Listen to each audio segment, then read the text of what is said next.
more lives potentially can be lost. The U.S. government is also offering to help. More than $3 million in aid, and off the coast of Thailand, 3 U.S. Navy ships on standby to go if only Myanmar's government will let them in. For now, residents must survive on their own, some living out in the open. What they need most: food, tents, and drinking water. The hardest hit coastal region is causing the greatest concerns. Before the storm, many areas were already accessible only by boat or helicopter. With virtually no communications, many of the neediest victims are now cut off from the rest of the world. Jim Shudo, ABC News, Bangkok. And back here at home, Georgia becomes the first state to resume execution since the Supreme Court upheld lethal injections. Convicted killer William Earl Lind was put to death last night by the 3-drug cocktail considered by critics as cruel and unusual punishment. The execution took place less than an hour after the High Court rejected efforts to block it. Lind was the first person executed in the country in 7 months. A major bust has broken up a drug ring in San Diego State University. 96 people were arrested yesterday in connection with the ring, including 75 students. Those arrests were made after a 5-month investigation that began after the cocaine-related death of a student last May. Another student died of a cocaine overdose during the probe. 6 San Diego State fraternities have been suspended now because of this case. Well, here is the Wednesday weather. It'll be stormy from the Great Lakes into the Ohio Valley and the Plains. Dallas, Oklahoma City, and Little Rock could see tornadoes. A storm brings showers to the Pacific Northwest and snow to the mountains of Idaho and Montana. Temperatures are almost summer-like in the southeast, with Atlanta and New Orleans in the mid-80s. Chicago drops to 68 after a high of 81 yesterday, and Phoenix is the hot spot at 90.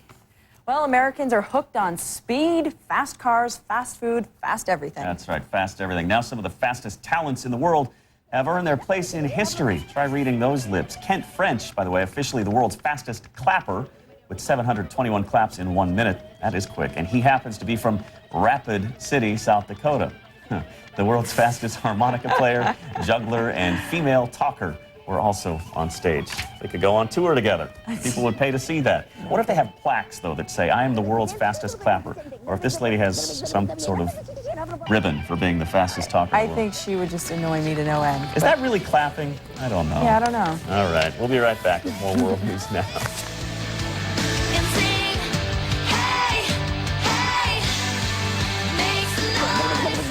World News Now weather, brought to you by Oric Vacuums.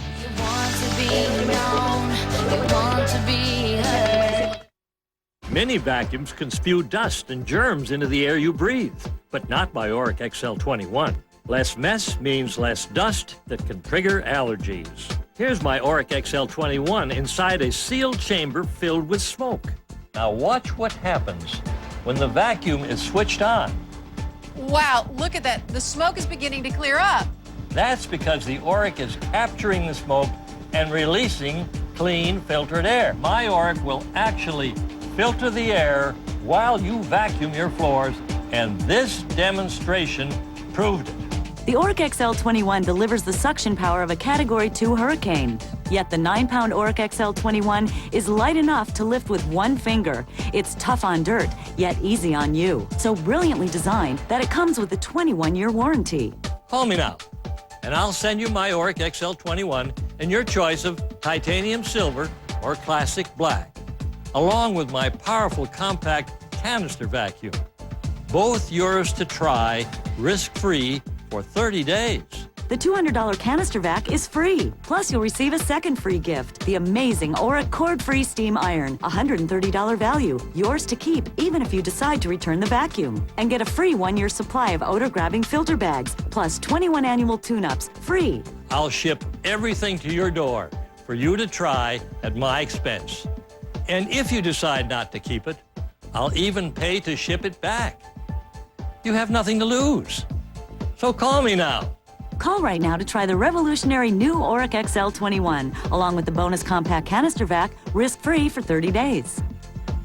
Remember, you get a 21-year warranty and free shipping. The $130 cordless steam iron is yours to keep, just for taking the Oric challenge. Keep it even if you return the vacuums.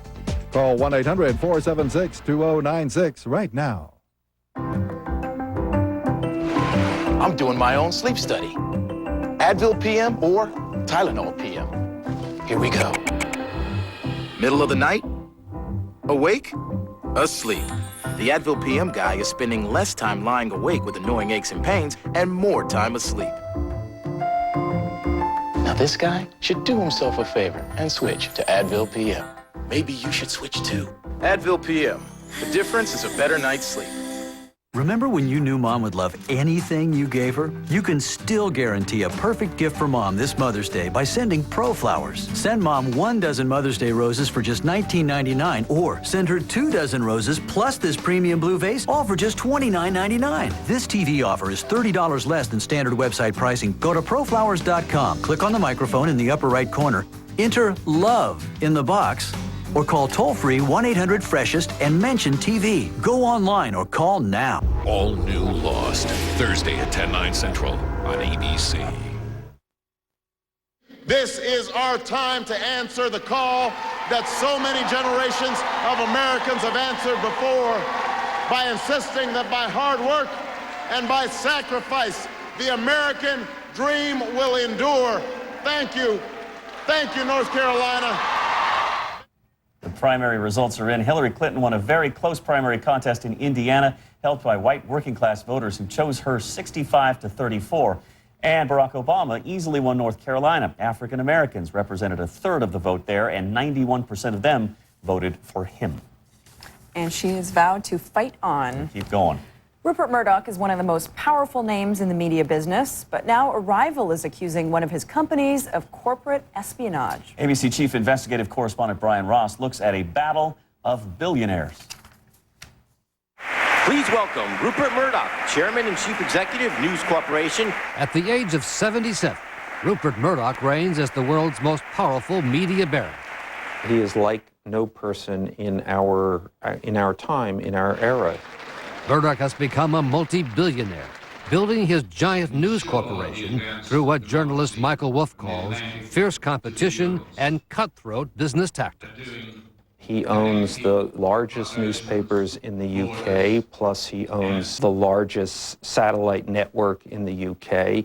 In this country, he owns newspapers, he owns a major movie studio, he owns a television network, he owns a cable news network.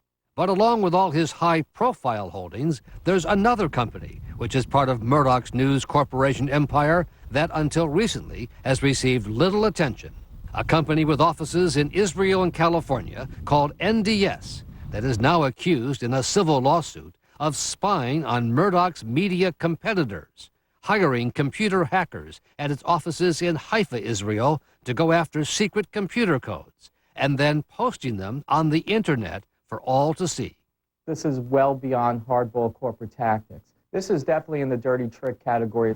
The case against Murdoch's company NDS has been unfolding for the last month in a federal courtroom in Los Angeles, in what has become a battle of the media moguls, which has dragged on for 5 years with claims and counterclaims. The allegations are being made by another billionaire media mogul, Charles Ergen, a longtime Murdoch rival who runs the EchoStar TV satellite service. Murdoch, who declined repeated requests by ABC News to be interviewed, scoffed at the allegations by his rival Ergen after a recent appearance at Georgetown University in Washington. Mr. Murdoch, do you know about the lawsuit against NDS? No. Do you think it was ethical business practice, sir, to hack... We always have very ethical business practices, and I've got nothing further to say. What's your relationship with Mr. Ergen right now? Very warm and good. Do you deny that any of your employees hacked the... Absolutely. Sir? I have nothing further to say. Sir, he just said he had nothing else to say to you. Ergen's lawyers argue the hacking grew out of failed merger talks Ergen held with Murdoch in the rough and tough satellite business, and were a kind of revenge. These guys have been in court many, many times before, and that is their nature. It's the nature to never give up. According to Ergen's lawsuit, Murdoch's NDS set out to crack the secret security codes used by EchoStar Dish Network to distribute its satellite TV signals. And then the lawsuit claims the codes were given to internet pirates who produced and sold counterfeit security cards like these, used in place of the legitimate cards given to Dish subscribers in their set-top boxes. And this would get you free satellite television on the Dish network. Correct. And the only way to get that is to break your code. That's right, absolutely. Wow. So you must have been really upset. We were very upset. Alan Guggenheim, who is in charge of the security code for EchoStar Dish, says hundreds of thousands of people were then able to get free satellite TV service using the counterfeit cards, costing the company well over $100 million in lost revenues and cost to produce a new set of subscriber security cards. Do you find yourself amazed you're up against Rupert Murdoch? Well, yes, it's mind-boggling that we can get to that. But that's where you think you are? That's what the allegation is, absolutely. My name's Christopher Tarnowski. I am a hardware reverse engineer guy. The Murdoch employee at the center of it, according to the evidence at the trial, was this man, Chris Tarnowski, a well-known computer hacker from California who often boasts of his abilities, as he did at this recent hackers convention. Most of the devices that they sell, they claim some sort of security in, and they are, for the most part, fairly secure, unless you get a guy like myself that wants what's inside out. Tarnowski worked for Murdoch's News Corporation for years, although he was fired shortly before he gave testimony in the case.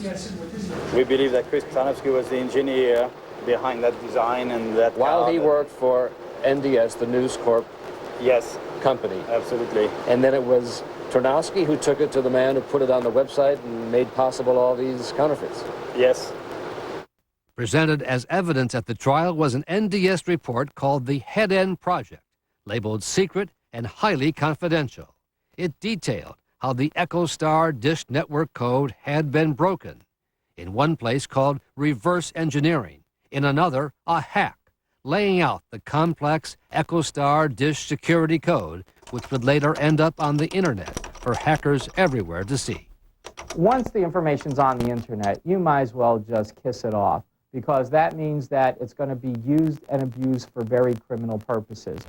Called to testify last week, Tarnowski repeatedly denied any involvement in posting the hacked information on the internet or in helping to produce any of the counterfeit Dish network security cards.